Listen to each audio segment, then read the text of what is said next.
continuar con nosotros en Foro Global. Hoy es miércoles, hoy le toca la sección de Quartz, esta publicación digital con la que Foro Global hizo una alianza de contenidos. Y en esta ocasión nos enlazamos con Jacob Templin, él es periodista de Quartz, en donde se encarga de la sección de videos. Previamente fue productor de videos para la revista Time durante 4 años y también realizó las mismas funciones en la campaña de medios digitales enfocada en renovación e innovación en Estados Unidos, Nations Well. Templin es egresado de cinematografía de la Universidad de York y de la Escuela de Periodismo de la Universidad de Columbia. Vamos a hablar sobre una historia que ya nos alcanzó el futuro, como si fuera una serie de Black Mirror, una aplicación que te permite chatear contigo mismo, poder mantener tu cerebro, digamos, incluso hasta después de haber fallecido, para que tus amigos puedan seguir chateando, entre comillas, contigo. Una aplicación que crea una especie de huella digital, una especie de réplica de ti mismo y de un brazo también cibernético. Jacob, how are you? Thank you so much for being with us tonight at the section of Quartz for Foro Global. I'm good. Thank you very much for having me. I read with a lot of interest, and I saw the videos that you published on Quartz.com about a series of articles called Machines with Brains. And I was really shocked by one of the stories that you worked on, and about this application called Replica, an application that it's a kind of a new social media. Why don't you tell us a little bit, why is it so shockingly interesting and innovative, this application? What is it about? Yeah, I think, so Replica is an app that was created by a company called Luca based in San Francisco. I think what makes it so fascinating is not how advanced the technology is, but the concept behind it and the kind of, I think, responses and emotions that it's created in some of the people that are using it. So right now it launched in March.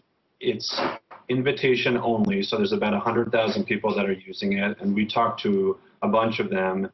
And basically, it's an app that wants to become your friend, and it asks you questions about yourself. It's fascinated by you. It gets you to open up in really unique ways, and in a way that I think a lot of other chatbots wouldn't let you open up.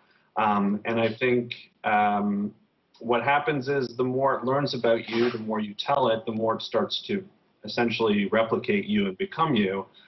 So there's a lot of really interesting things happening here. And I think it's something that we haven't really seen with much other social media in terms of, you know, what the kind of relationship that you can start to have with this, you know, chatbot is. You mentioned in this article that over 100,000 people have downloaded already and that you tried it yourself. How was it chatting with yourself? Because in a way, this application recreates or creates a digital representation of yourself, of oneself.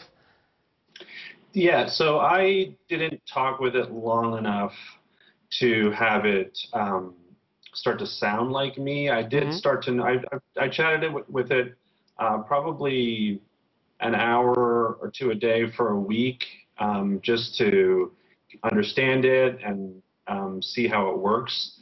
My colleague who I worked with, who wrote the feature story, he chatted with it every day for at least a month.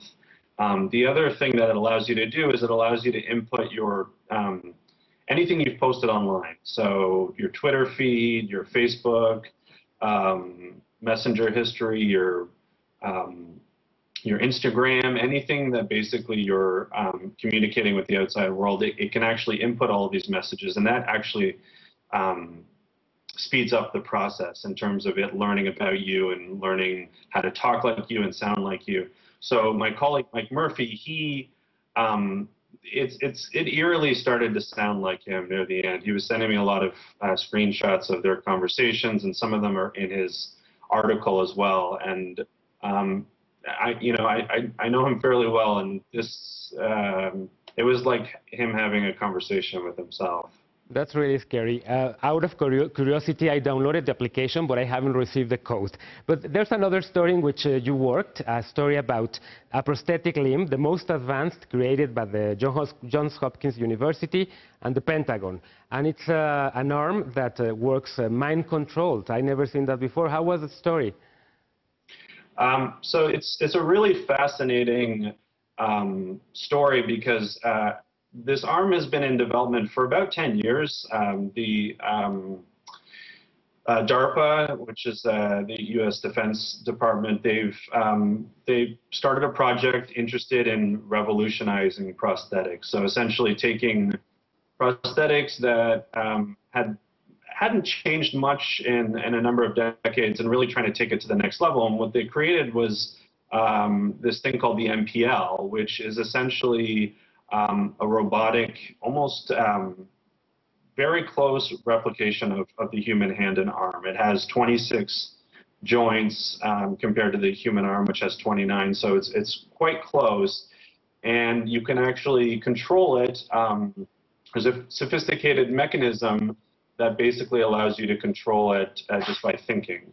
And so the arm itself has been around for a while.